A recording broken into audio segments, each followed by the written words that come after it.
started. Welcome to the second day of our workshop.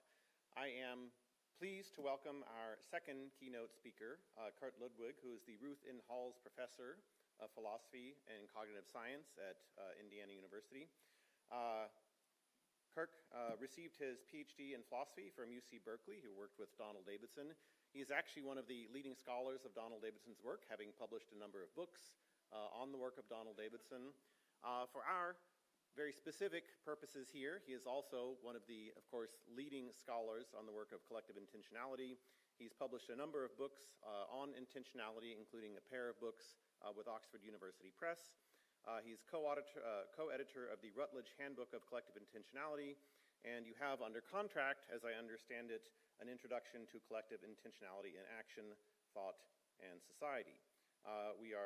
He's also the author of nearly 100 articles and book chapters on a variety of topics. With no further ado, I will turn it over to Kirk Ludwig. Please make him feel very welcome. Thanks very much, Jeremy, and thanks to Jeremy and Ronald for organizing the workshop. I had a tremendous time yesterday, and I look forward to the rest of the talks. So I've got a lot of stuff to get through, so I'm just going to get started. So there are three questions that I really want to address. One is, what's Sellars' conception of a we intention? The second is, what's its relation to the use of that expression in contemporary work in the field of collective intentionality?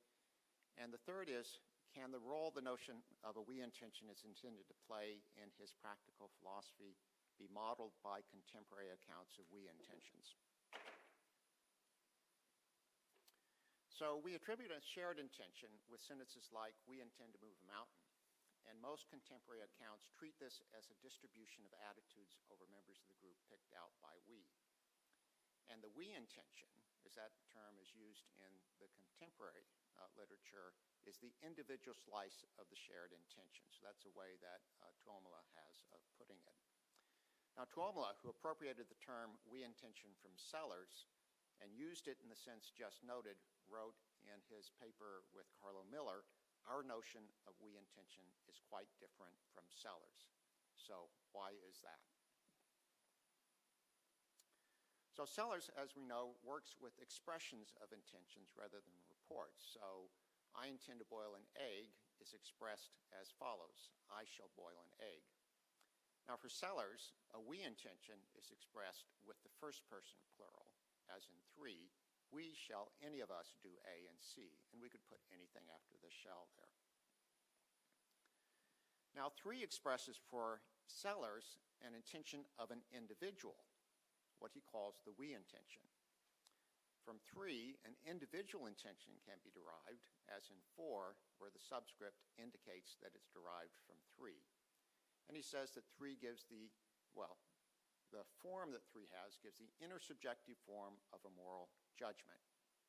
And four is the implication for the individual from that intersubjective form of the moral judgment. Now, why I think that what Sellars is doing is different from what we have in mind by the slice of the shared intention view. It's really, did I skip something here? Oh, yes, I did.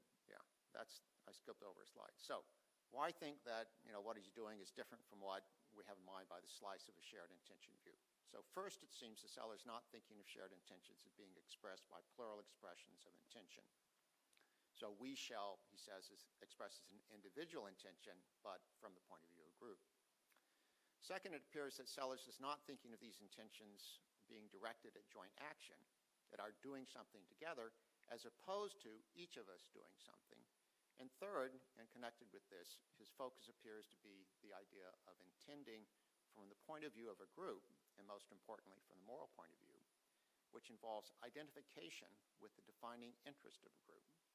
But this is certainly not a constitutive feature of shared intention. Okay, so we'll come back to these things. So here are my four theses. The first one is easy. It's not clear to what extent Sellars had in mind the slice of the shared intention view of a we intention. It's very underspecified exactly what's going on there. However, the role Sellarsian we intentions are meant to play in his moral theory can be helpfully modeled using the slice of the shared intention view of we intentions.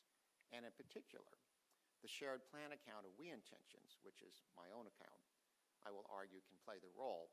And it can play this role without postulating a special we mode of intending or any sui generis concepts whatsoever.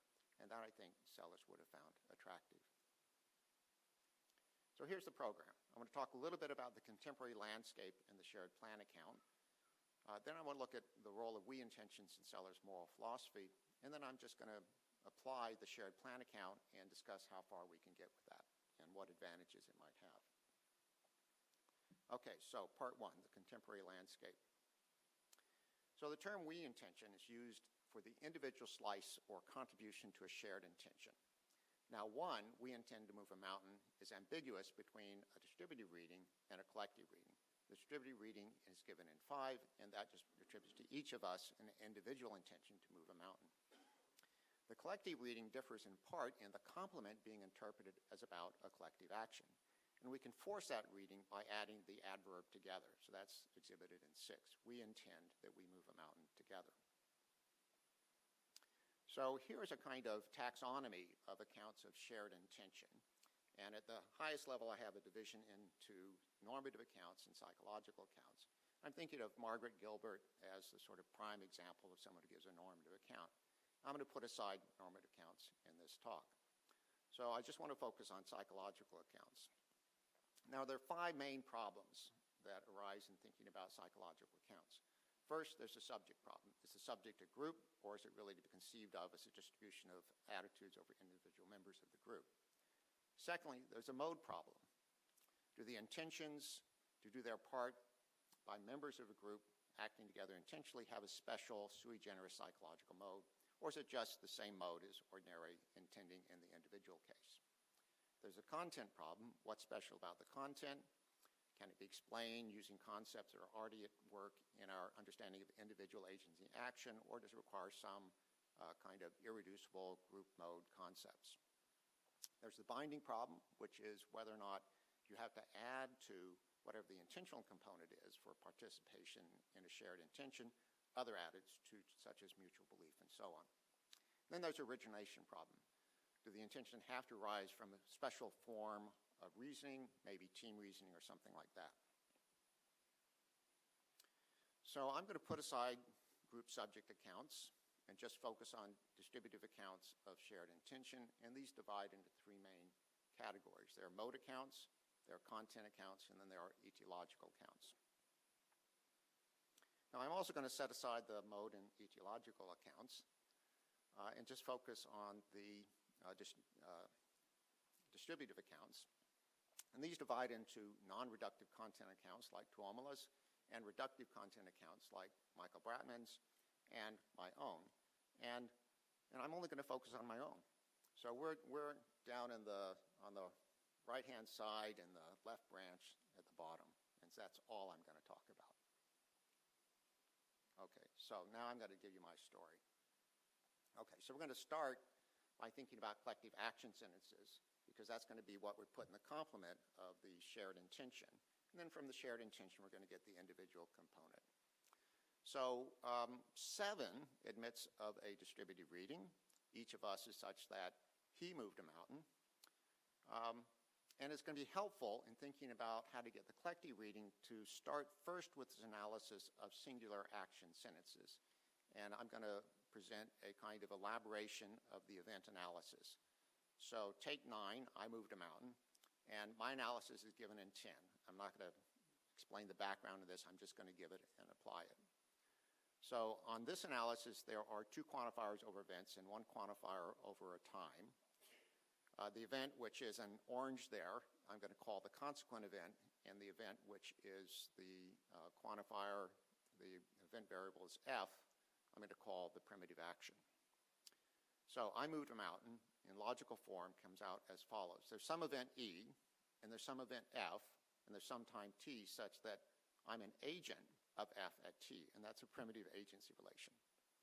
And F contributes to bringing about E directly, and E is a movement of a mountain. And that characterizes, that's the consequent event type stripped of the implication of agency. And finally, there's a sole agency requirement. No one not identical with me brought about E directly. So if you and I both contributed to moving the mountain, then it's just false that I moved the mountain. That's overplaying my role. Okay, so those are the four components. Now we're going to use that to articulate what the difference is between the distributive and the collective reading of the plural action sentence, we moved a mountain. Okay, so, whoops, I skipped over something there. Did I?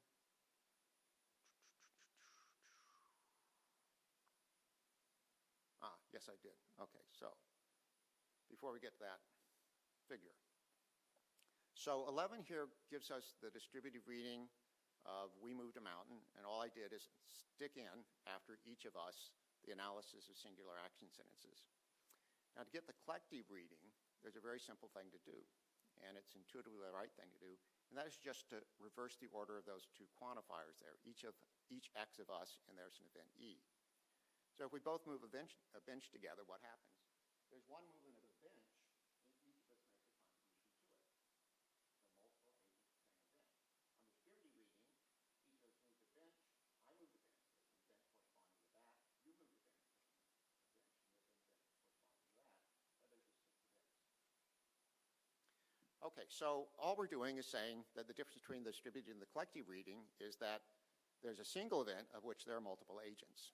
Okay, and then the only other change we need to make really is that to the sole agency require clause. And what we require is that no one not among us contributed directly to bringing it about.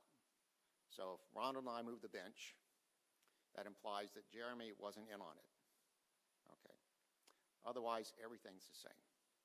Okay, so very simple conception of what the difference is between the distributive and collective reading. And intuitively, that's the right view. So graphically, we have on the left-hand side, many agents of many events. That's distributive reading. And on the right-hand side, many agents of one event. That's the collective reading. Okay, so now we're going to bring that to our understanding of shared intention. And I'm going to do this in a number of stages. So first of all, we note that we intend to move a mountain can be expanded into we intend that we move a mountain together. Okay, so that's the collective reading. Now, whenever we have a sentential complement to an attribution of an intention, so if I say I intend that my arch enemy should come to a bad end, what does that mean? I don't have an action verb that expresses exactly what it is I want to do, so in this case, we press into service just a sentence that explains what I want to come about, and we can expand that into I intend to contribute to it becoming the case that my arch enemy comes to a bad end. Okay, so here what I've done is just take that pattern and apply it to the plural attribution of intention. So we intend that, since we have that sentential complement, to bring it about as a result of our intention, this very intention, which projects to the plural case the requirement in the individual case that the intention itself bring about the thing that it aims at. And then for deviant causal chains, in accordance with and within a margin of error epsilon, a collective action plan P that we have at the time of acting. So that's also a projection from the analysis of individual intention. And then finally, the complement that we move a mountain. Okay, so that's a pattern that's projected from the analysis of individual intentions. We're just taking it over wholesale syntactically to the plural case. Now we're going to need one more step. Okay, so what do we do with the subject term here? We intend that. Well, I'm approaching this from the distributive point of view about shared intention, so this is distribution of intentions over the individual members of the group. And I can give you reasons why that's the right way to go in the discussion period. But if we do that, what we get is 6b. Each X of us intends that. We bring it about as a result of our intention in accordance with, within a margin of error, epsilon, a collective action plan P that we have at the time of acting that we move a mountain. Now this also, if we instantiate this to an individual, it gives us a sentential clause. So we're going to spell that out also in terms of I intend to bring it about that, and then we're going to stick in the rest of this stuff. Okay, plus a little extra. So this is what it comes down into the end. Each of us intends to contribute to bringing it about as a result of our intention in accordance with, within a margin of error epsilon, a plan P, that's an individual action plan, that X has at the time of acting, that we bring it about as a result of our intentions in accordance with, within a margin of error epsilon, a collective action plan P, that we have the time of acting, that we move a mountain. So it's got this two-stage structure. Okay, there's the individual intention to contribute to our contributing to something. Individual has an individual action plan, the group has a collective action plan. Okay, it's going to have all sorts of implications then for what the individual needs to do. Okay, I'm going to leave it there. It's on the handout, but just so you can absorb that a little bit. Okay, the two stages, same pattern each stage. Okay. Okay, some notes about this. It does not follow from our intending to move a mountain to surround a house together in the park to disperse that each of us intends the same. And that's, you can see all that I have to do is intend to contribute to what the group does. And if the group disperses, that requires each of us to do something, right? It does not follow that I have to think that I can make others intend to do their parts. All I have to do is to have a reasonable expectation that others will do their parts in order to intend to contribute to our doing something. It does not follow that having a we intention requires believing that others share an intention with you or that you can successfully carry it out. In general, what's required for you to intend to do something is that the benefit, given the probability, makes sense relative to other options open to you. Okay, so you don't actually have to believe that the other people are going to do their parts. You just have to have a reasonable expectation or assign a probability to it that relative to the stakes makes sense of your making your contribution. And what is intended can be any state of affairs. So it doesn't have to be that we move a mountain. It could be that the mountain moves, or it could be that there's world peace or something like that. And it requires, or in my case here, we could intend that the next president of the United States not be a convicted felon. All it requires for any of that is just to replace the complement clause. We move a mountain with any other sentence, and nothing else in the analysis changes. And finally, the collective action plan may be determined in part by the action type intended. So, for example, playing chess, if we intend to play chess, a lot of what the action plan is going to be determined by the type of the action. Conducting a trial, buying groceries, and so on. Okay, so now my shameless plug for these two books. The story I just told is developed in the first of these from Individual Plural Agency, and if you'd like an electronic copy and you won't tell Oxford University Press that I gave it to you, you can just send me an email note. Okay, so now we're going to go to the role of we intentions in Sellars' philosophy.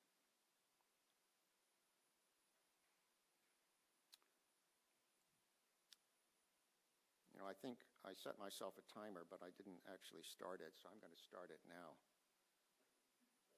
I think I'm on time, so it's going to be okay. Yeah. So I've been going 18 minutes. Okay. Close enough. Okay, Sellars and We's attention. So here's the problem. We want to treat moral judgments as expressing commitments to action, but they must be universalizable, categorically reasonable, and objectively assessable. I intentions, being focused on individual action, though commitments to action seem not to be about what everyone must do, and are not categorically reasonable, and are not objectively accessible. So here's an idea. What about intentions about what we are to do? So that, I take it, is what Sellars was thinking. We want commitments, judgments to be commitments to action, moral judgments to commitments to actions, but individual intentions don't seem to have the right form. So let's move to intentions that are about what we do. Okay. So in the last part of Science and Metaphysics, I'm just going to abbreviate OIM, as people standardly do. He introduces his idea with respect to these two sentences. Tom, we shall do what we can to end the war, and Dick, we shall do what we can to end the war. And Sellars says that they express the speaker's intention, that is the individual intention, Tom expressing his and Dick expressing his, but they are in the strongest sense the same.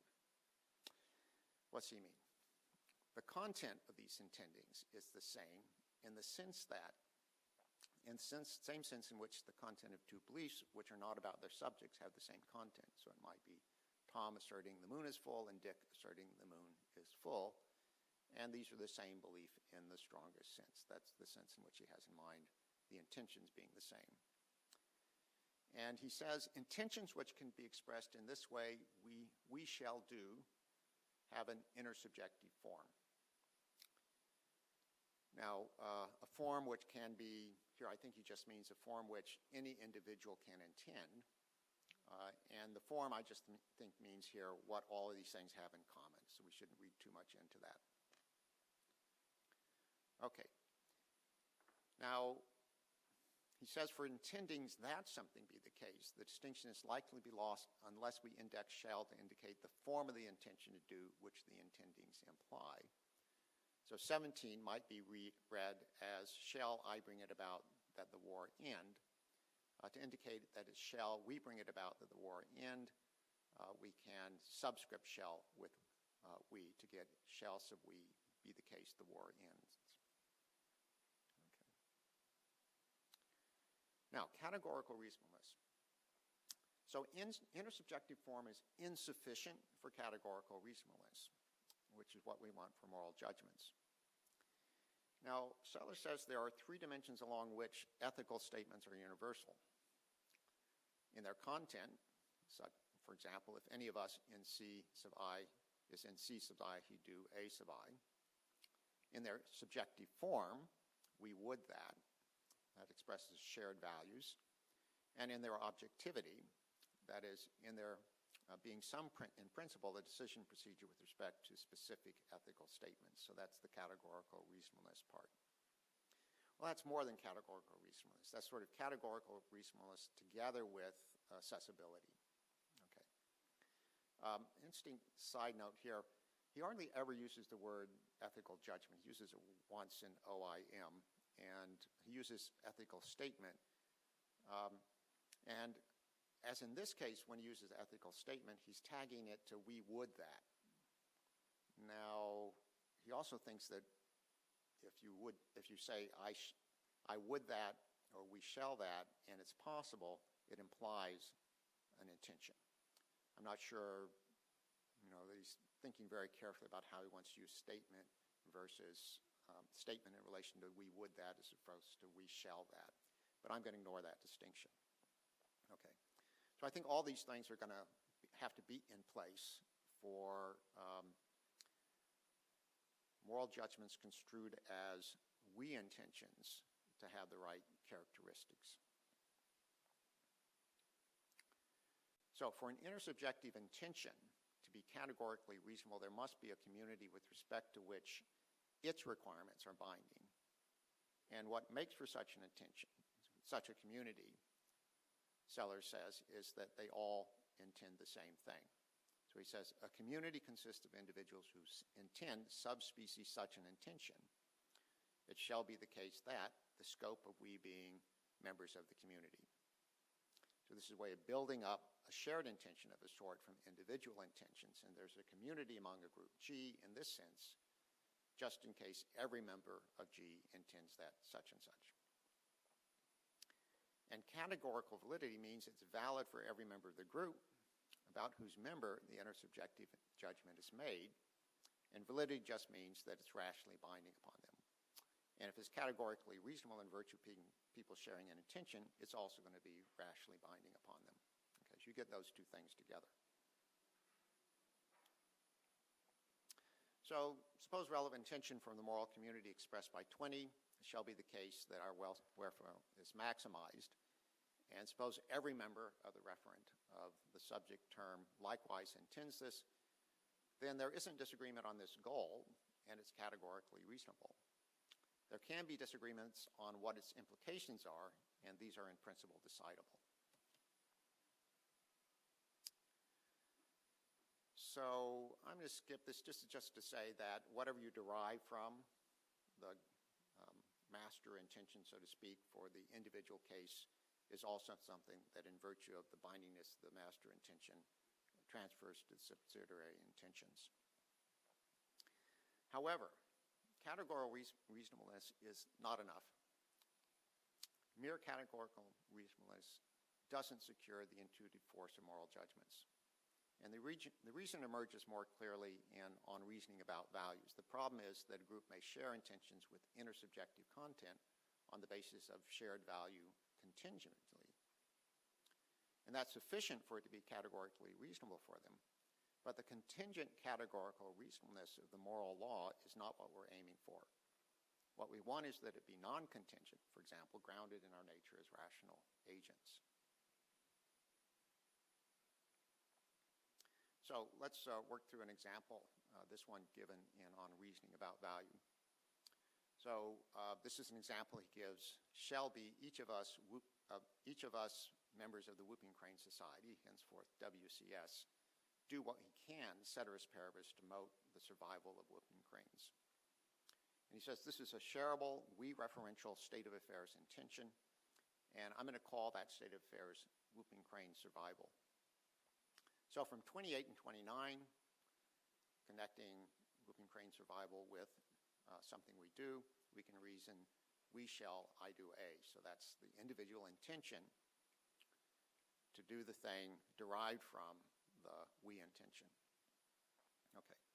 And in Sellars' terminology, this is intending to do A, subspecies one of us, members of the WCFs. Okay, so he says this intention defines the WCS member's point of view.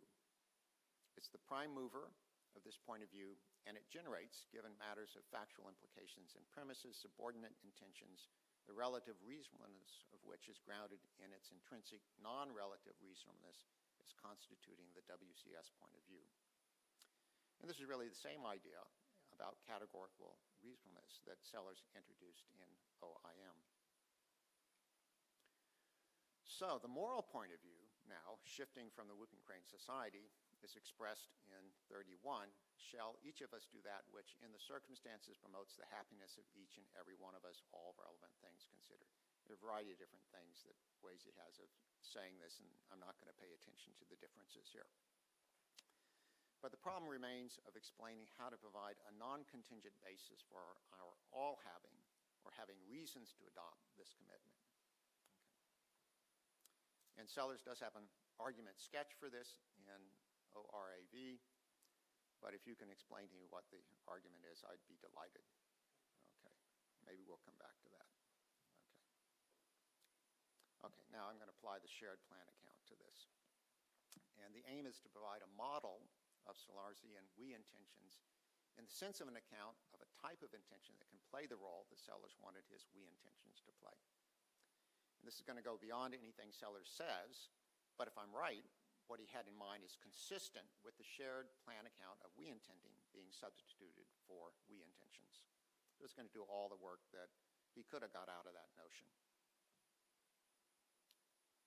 So quick review. These are the obstacles I mentioned at the outset. Seems he's not thinking of shared intentions being expressed by plural expressions of intention. Looks like he's not thinking of this being directed at joint action, but at every member of the group doing something individually. And it looks like his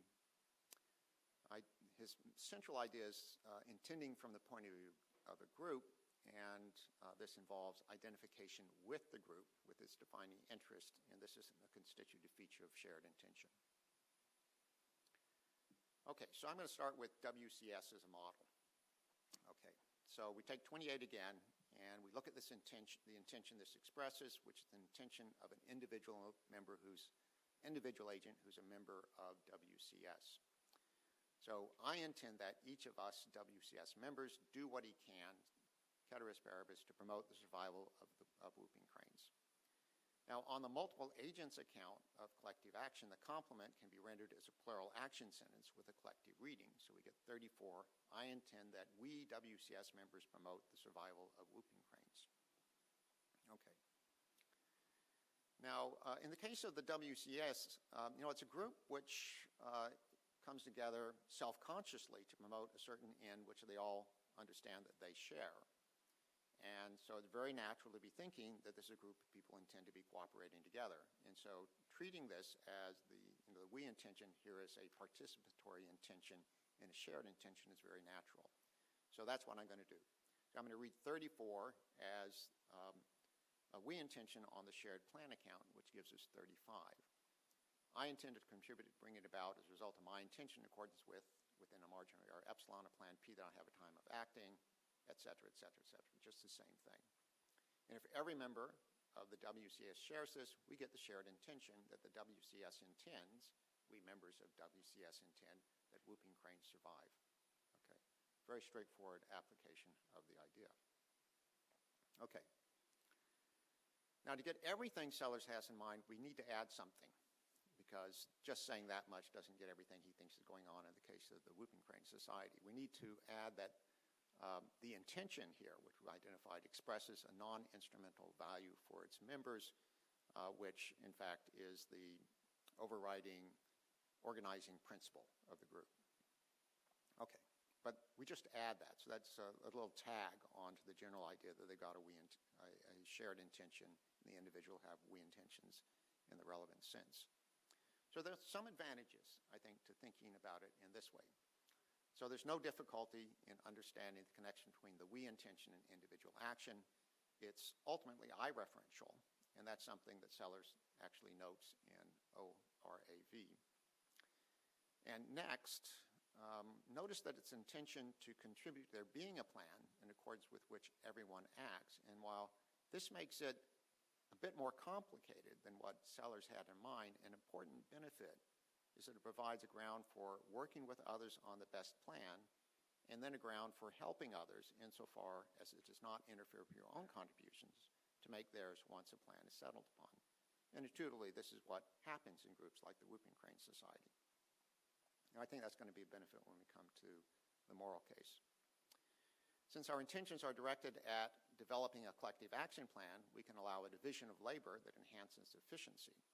And the division of labor can include assigning particular jobs to subgroups, each of which itself involves a division of labor. The individual job will be the role in the overall action plan assigned to her. And the plan, of course, may be modified in the light of changing circumstances and roles reassigned as needed.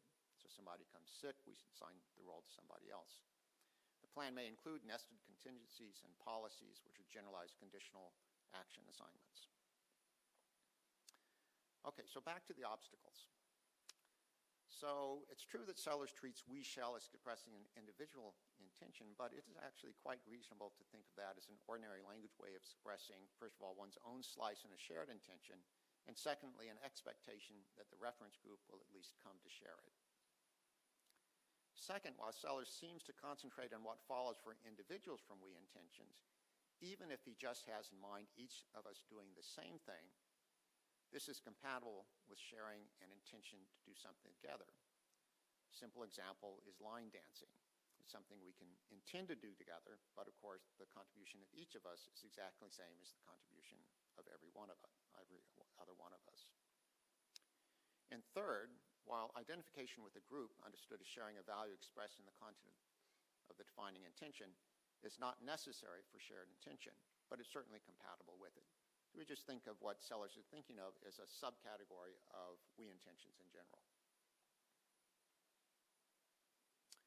So now, intending from the moral point of view, really all we have to do is substitute we members of the moral community, and then at the bottom of the story in D, that everybody has a satisfying life. Okay, that's the application. And then we get the we intention. And again, it's just relativized to the moral community and the right content at the bottom. So that's the individual slice. And if it turns out that we're all self-conscious members of the moral community whose core intrinsic value is the general welfare, and this is public knowledge, and we conceive of that as taking priority over our personal values, then it's going to be public knowledge that we will be disposed to cooperate in realizing this shared goal, and so it would be rational for each of us to join in a shared intention to promote or maximize the general welfare. And that would make it categorically reasonable. Okay. Problems. Unlike the WCS, the moral community is not an organization, and its members have not come together and recognized they share a value, and then self-consciously organized for the purpose of joint action to realize their shared values.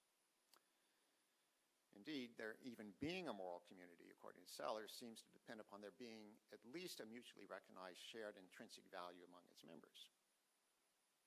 But that doesn't seem to be the case, not for the scope we intend for moral judgments. So, how could it be rational to we intend the general welfare? That's the question. Okay, well, one solution might just be to think of the moral community as just constituting all of those who in fact share the intention. There's a way, he put it that way.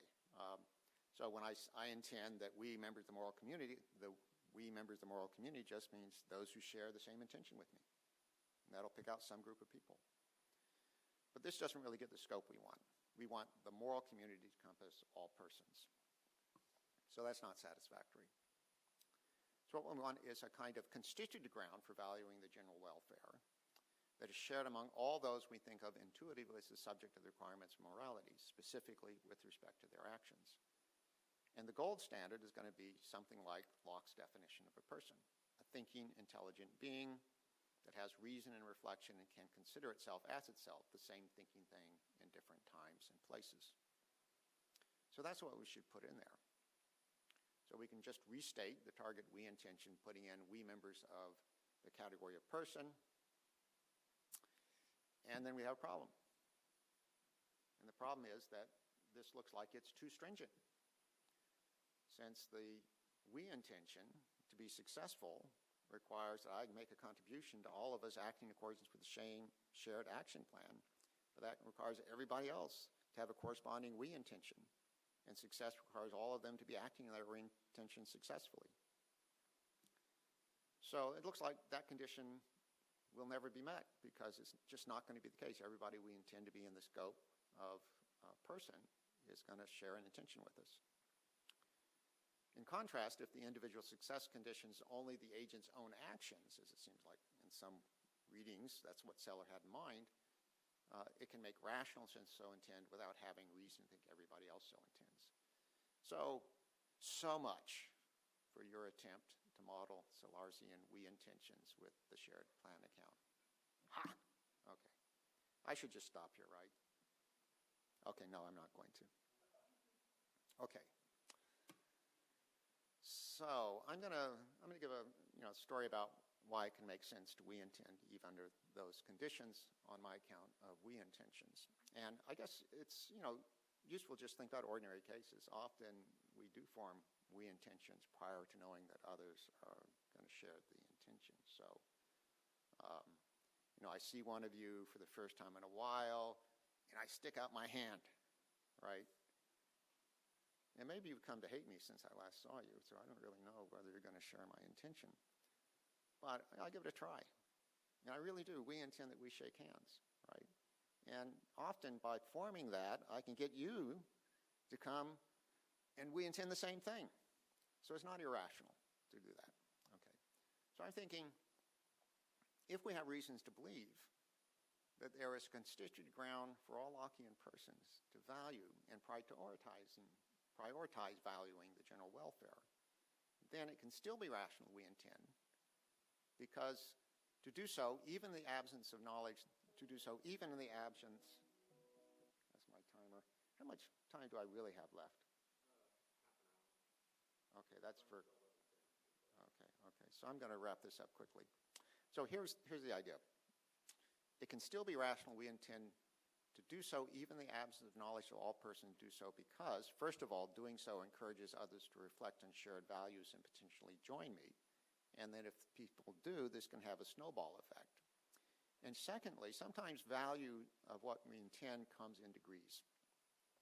and every degree of value is worthwhile. And so striving to achieve it, even if not fully successful, still generates value. And if the value takes priority over other values, so too will striving to produce it. So these two things together, I think, motivate having the we intention, even the absence of thinking that you can successfully carry it out, because having it will conduce to being more successful in our carrying out a shared intention to do the right thing. Okay, so here's the upshot. The shared plan account can model the role of Sellarsian we intentions. It makes clearer the relation between we intentions and individual commitments. It provides a more general and flexible framework for thinking about the practical upshot of we intending the general welfare. It validates the intuitively clear requirement that we should help others to do their duty. Granting that we have reason to believe persons constitutively value the moral law, moral judgments are motivating, categorically reasonable, and objectively accessible for correctness, and it's rational to we intend to promote it, even if it's not reasonable to think every person has a corresponding intention. The end.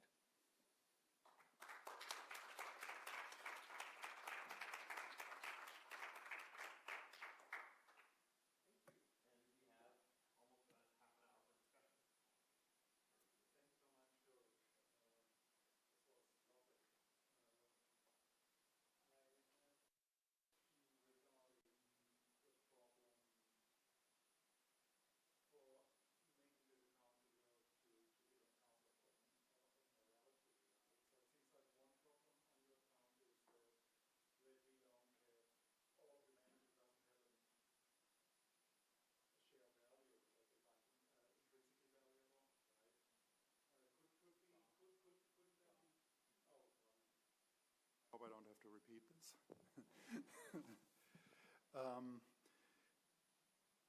Instead of using Sellars' overarching value to promote the happiness and well-being of each and every one of us, on your account, in principle, so it could be just mid-level values like don't steal, don't lie, so 10 Commandment styles.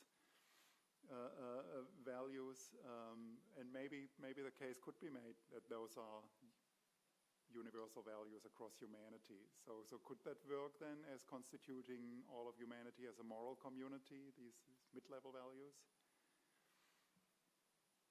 I think I'd still be suspicious that those values are universally held. I think the key thing is whether or not, even if we don't easily recognize it, there is some kind of way of telling a story about why, given our nature as persons, we should have an interest in promoting the moral law, however that exactly gets spelled out. And I think that's enough really to motivate striving to share an intention, because if we all recognize we have the value, and we recognize this is a big if, that it takes priority over other values, then the ideal state is one in which we share an intention to implement it. And so you just think of that as a kind of ideal toward which we are trying to move. And I try to argue that it makes sense to go ahead and take the first steps, even though you know you're never going to reach exactly full participation in pursuit of the goal. So I like the mid-level idea, but I think it's going to probably run up the same empirical problems. And I think what we'd like to do is to try to get across the gap that I think Sellars never got across, which is to show that there is something in the nature of persons themselves which motivates participation in a shared intention to implement the moral law. Just one quick follow-up. I mean, the mid-level idea, even if there were such, not work because there would be a contingency to those mid-level values, and so we wouldn't get what you mentioned earlier. I think you used the term moral force. It wouldn't account for that due to the contingency. Yeah, well, the mid-level laws, depending on what they turn out to be, might be things that follow from something that's more fundamental, right? In which case it wouldn't be, it would be a manifestation of something that's non-contingent. So it's going to depend on that, I think.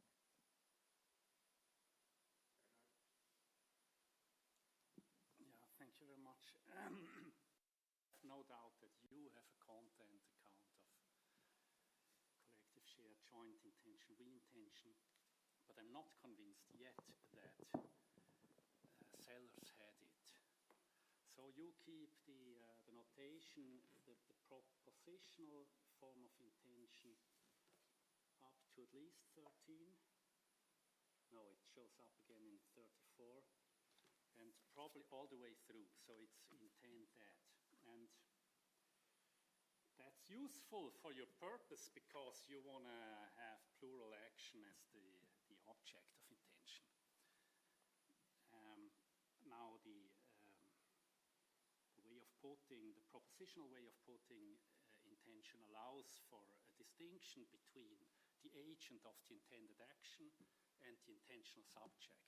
I intend that we.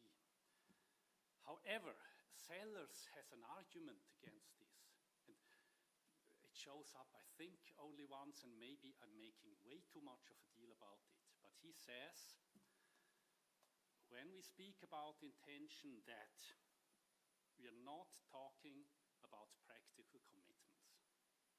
For that, so in order to see the practical commitment, which is the proper intention, we need to reformulate in terms of, so I intend for you to do X would be, I intend to make it the case that you do X. And that would be what we should be talking about, because we want to talk about practical commitments. Now, intention to does not, it seems, allow for a separation between the agent of the intended action and the intentional subject. So the whole thing, the whole content thing, in my view, breaks down at this point. And this is why Sellars starts coming up with this whole mode talk. So there's got to be something. Nobody denies that, well, no author working, acknowledging the phenomenon of collective intention denies that the content is collective. But the controversy is whether anything else should be collective too about the attitude. And Sellars, in my reading, by becoming aware of the impossibility of the separation between the agent of the intended action and the intentional subject, starts to work on the mode. So there's something about the form or mode of the intention that too has to be collective. So am I simply misreading Sellars in your view, or would you say, well, this is just, these couple of sentences and it doesn't matter for all the rest? Or would you be willing to reconsider the way you situate? I mean, I'm not attacking you, right, even though I'm very much in disagreement about collective intentionality, but let's focus on the role of Sellars. So you read him as a content accounter. So but he has this argument against content accounts. Well, okay. So I think we need to go and look at the text you have in on reasoning about values. In contrast to OIM, though I think that it's perfectly consistent with OIM, he says that the shall be locution, that's also, it's in its content we referential, but then when you expand what it really implies, because he does say that every intention implies a commitment to action, it turns out to be I referential. Now, I think I'm capturing that. And, but I'd want to go look at whatever passage you have in mind and just, see what it says. Good point. Right. So, yeah. So you can, point it to me and then I'll have a look. Yes. So I guess this could be seen as a follow-up of Ronald's question, but I'm not. I guess I'm taking it from a different angle. And let me put it like this. So there is an issue of whether what we end up with is categorically reasonable. And the way you formulate this was, if I have reasons to believe that there is a constitutive ground for all Lockean persons to value the general welfare, then it can still be rational to intend to do so in the absence of knowledge that people will do so. But, and then you say that this fits into something which is part of the view, your view, which is the idea that in order to act on a we intention, it's sufficient that I have the expectation that the other person will do their part. Rather than, as other views hold, that you have to have something stronger, that the knowledge that others, or even common knowledge, that we have the intention and so on. But it seems to me that two things. One, that this becomes conditional, not categorically reasonable, but conditionally reasonable to the, if we have reasons to believe that there is constitutive ground for treating others as Lockean persons and so on. But second, that suppose that you are offering your hand to someone for a shake, and this person refuses the shake. But then you don't have a reasonable expectation that this person is endorsing, so therefore we're immediately not motivated to contribute to this person's welfare, which, yeah, I think is problematic. Okay. Thank you. So first of all, with respect to the sort of conditional, I think that came into the picture when I was saying under what conditions we would all come to see we had a reason to share an intention. Now, if as a matter of fact there is a ground in all of us as persons to value the moral law, following the moral law, and give it priority, that's not quite enough for what Sellars identified as categorical reasonableness. He sort of recognizes this on reasoning about values, and he says, but it still gets you something that's kind of important. And what it gets you is the possibility and principle of settling moral claims, because if this is correct, everyone can be got eventually to recognize that it's in their own nature to value the thing in question and then reason to a certain conclusion about what's required to realize the value. So it's not quite the thing that he sets as categorical reasonableness at the outset, but it's a close cousin. And if you can get it, I think that's a kind of important thing. Now, so there is a conditional in there, but it's just to say if the world is a certain way, right, and I haven't proved it's that way, then a certain thing will be in place. Now, if the world is that way, the sort of reasonableness we get will be categorical rather than conditional. That's right. Okay. Now, so shaking hands. Yeah, this is a case in which success of the we intention requires one particular person to also we intend. It's a two-person action. And whatever the value of shaking hands is, it seems to be something that can only be accomplished if we share the intention. And I think the moral case is a little bit different from that. And so I said there are sort of two things that could motivate doing it, even if you don't think everybody else is going to do it. One is that it provides an example. And if you think there are shared values, you think it can provide an example that can call upon people. This is one of the principal motivations for civil disobedience, that by your own example, you can get people to recognize they share values with you, right? And then the other thing, though, which is also important, is that part of what I want to do is join with others in promoting moral values, but that means also am I doing my part? My doing my part will also have value in and of itself without other people joining me. And so that provides another kind of motivation, which combined with the first one seems to me sufficient to make it rational to we intend. But wouldn't be the rotable, wouldn't be, by the fact that the other doesn't join you, you're not evidence that your expectation that the other person respects this conception of persons is not the case for this person, which wouldn't that be evidence against your expectation and therefore now undermines the claim that the other is part of the same community of persons? Yeah, so early on in the paper I said that the account didn't imply to make other people do their parts. It was going to be enough that you should expect that they would do it and then your contribution. Exactly. So I weakened and that was just to say that it doesn't have the implication right? But I wasn't going to make it an absolute condition on the rationality we intention that you expect the others to do their parts, okay? Even that you think that the probability that everybody else will do their parts is non-zero, okay? So I will allow that there are other conditions which, if in place, could make it rational even if that condition is not met. It's just that, one of the objections to any of these kinds of accounts where you embed in the intention that other people do things is that then you could only think that you could only we intend if you were in a position to coerce others. So I was just responding to that kind of objection to that point. I still have 5 people on the list, and we'll try to get through them before the break. We'll do the best we can. Kyle? Hi, thank you so much for this. I wanted to ask about, I don't know if it's the jet lag or what, but I didn't understand why the Lockean conception of persons was employed, right? Or what role that was playing there. I was going to suggest, but I don't know if there's a puzzle, bringing in what Sellars says about persons.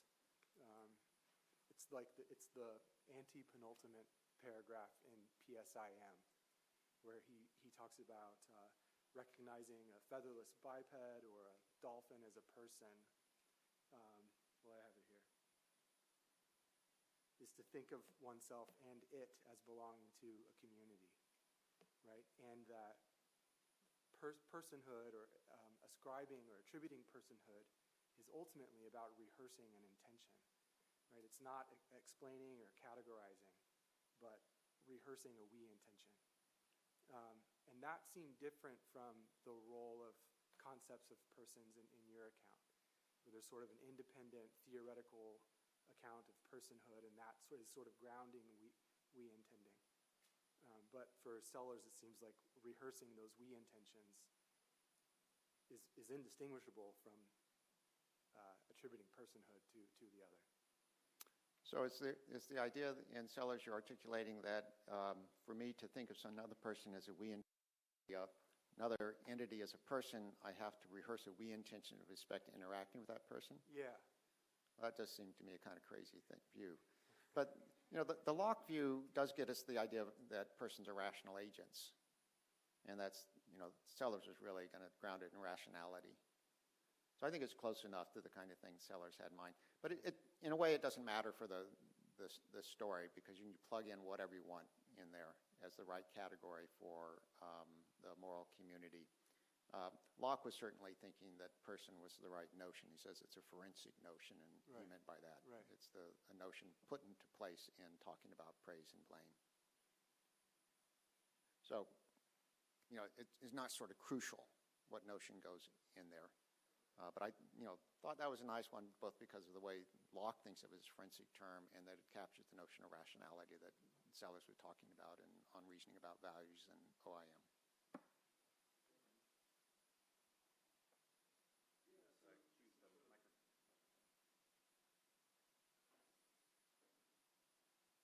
So this is maybe sort of connected with that.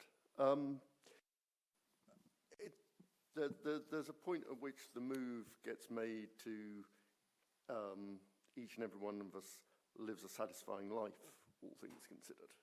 And that seems to suggest that, to be part of the concept, be part of the membership of a moral community, you have to be the kind of thing that has a life. Yeah? Now, I take it that there's no particular reason for thinking that has to be the kind of thing that has a biological life, right? I mean, there's no obvious reason why, just because something's a rational being, it has to be a life form. So I'm wondering, how we should understand the idea that to be a person, you have to have a life, and I'm wondering whether that just means to be a person, you have to have a bunch of projects that can either succeed or fail, or whether it also entails that you have to be, in some sense, finite and limited, or something like that. So and I guess that matters. I guess I feel that matters because it matters to how exactly we're going to sort of formulate the content of this sort of categorical we intention. Yeah. Well, I agree that we want a notion of life that can apply to artificial as opposed to biological beings, or artificial and non-biological aren't quite the same, but to non-biological beings who are rational, intelligent agents capable of reflecting on themselves and thinking of themselves as themselves at particular times and places.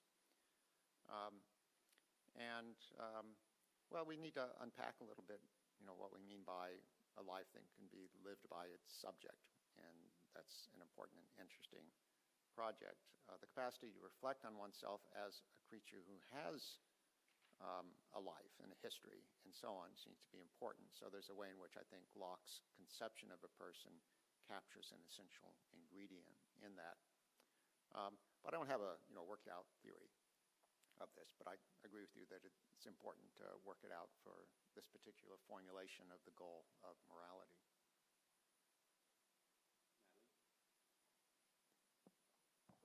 Thanks. So in some sense, I think this might be, is this working? Yes, a continuation of the exchange with Glenda just now. But you say that in the terms of the sort of moral judgments, it's a we intention where we, the members of the moral community, are supposed to have a collective action plan. And so my initial thought was, well, but if this is aspirational and not everybody is going to take part, and it's a little bit odd to have an action plan that relies on a bunch of people who I think aren't going to take part. Now, so I took your reply to Glenda as, well, it doesn't matter, you just set us as a low probability. That's fine. But then the sort of follow-up to that is, but if I know that not everyone's taking part, that might actually change what the best plan is. It's sort of the kind of cooperative utilitarian type line of thinking that that maybe I need to work out who is going to be inside of the collective intention, and then work out what the best thing is that we can do, the kind of the smaller group, because if I rely on a bunch of people who aren't going to take part, I could end up doing something that makes matters worse rather than better. So I was just wondering how you might deal with that. So the story about the plans, the content quantifies over plans. So it's got these two stages. I intend to do something to bring it about in accordance with a plan I have at the time of action, that we do something that brings about in accordance with a collective action plan we have at the time of action, that such and such. So no particular plan is specified in the content of the intention, but it sets up a project for the agent to develop a plan. And I think you're right that thinking about how many other people are likely at what stages to join in the intention will contribute to the way that the individual works out her plan to make a contribution to our having a collective action plan. And it can go in stages, and you can gather disciples and send them out into the world to spread the word and so on. So all that seems right. But I think that there's no initial commitment to any particular plans and just saying what the content of the intention is, and that's something that's developed as you go in light of information you have.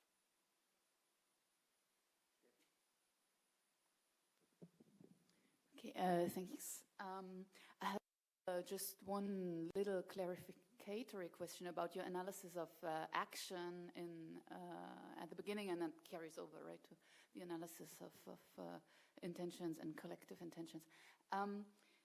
You worked with the example, we moved a mountain, right? This is a kind of resultative construction, so you can maybe clearly distinguish these two events, E and F, the action and the result. But there might be action sentences where this is not so clear, and you yourself used the example, we played chess, right, or we played chess. It seems not so clear whether you can distinguish E and F, right? The playing and the result, we engage in playing chess just for the sake of playing chess, right? Without pursuing any other result than the action itself. Or when you have sentences like the children played, right? There's no result which you could distinguish from the action. So I wanted to ask if if in some cases E and F might just be identical, so that you can't distinguish these two events, and whether this has any, if this is so, if this has any effect, if this is a problem for your analysis. Okay, so let me take that in two stages. In some cases, E and F can be the same, so the by relation can be identity, because I'm thinking of F as the thing that the agent brings about primitively, that is something the agent does but not by doing anything else. And aside from mental events and moving our bodies, I think that's that's it. And everything else we bring about by doing something else. Among other things, that means that whenever we engage in activity which requires constitutively somebody else's participation, that's not going to be a primitive action. So we will bring it about together by each of us making our own contributing primitive actions, then contribute to whatever it is that we're doing together. So that F there is the primitive action, and the consequent event could be that if all I intend is, for example, to move my finger full stop. And then the movement of my finger is identical with the primitive action. Okay, so in some cases that's going to be so. It's compatible with the formalism.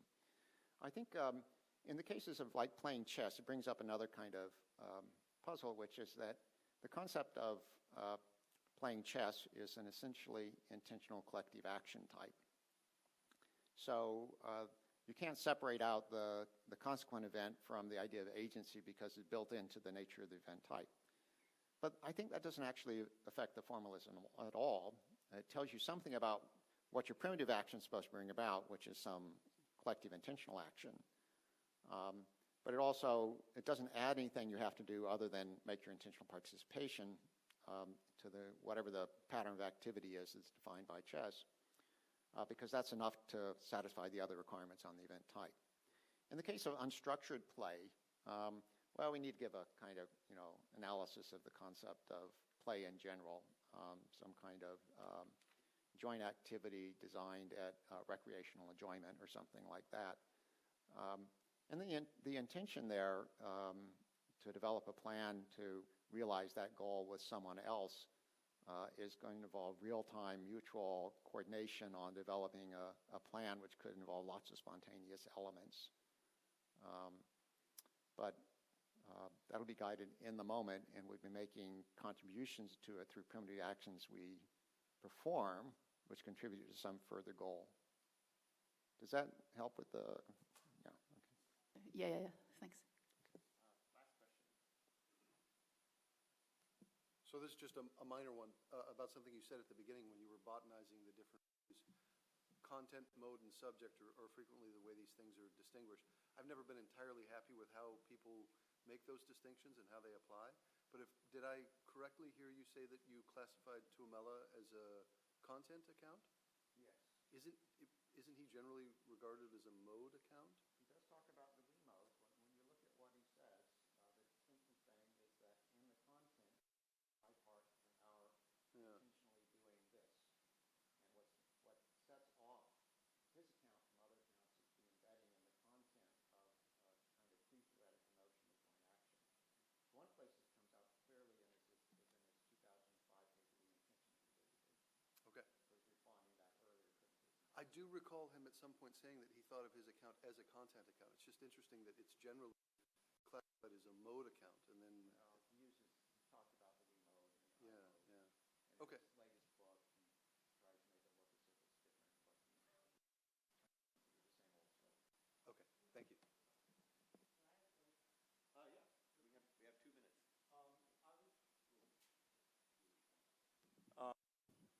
I was wondering, because you refer to people participating with a collective action plan, something like that. What do you say about a mob, where it's very unstructured, and there's certainly no attempt to construct any kind of mutual or collective plan, and in fact the agents in the mob might be quite working at cross purposes in different ways, and yet can mobs have collective collective intentions, or is that sort of the degenerative case where it doesn't really make sense? I just want to hear what you say about mobs.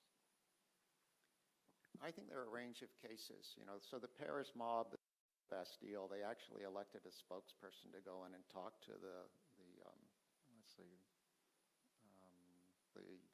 warden. The warden.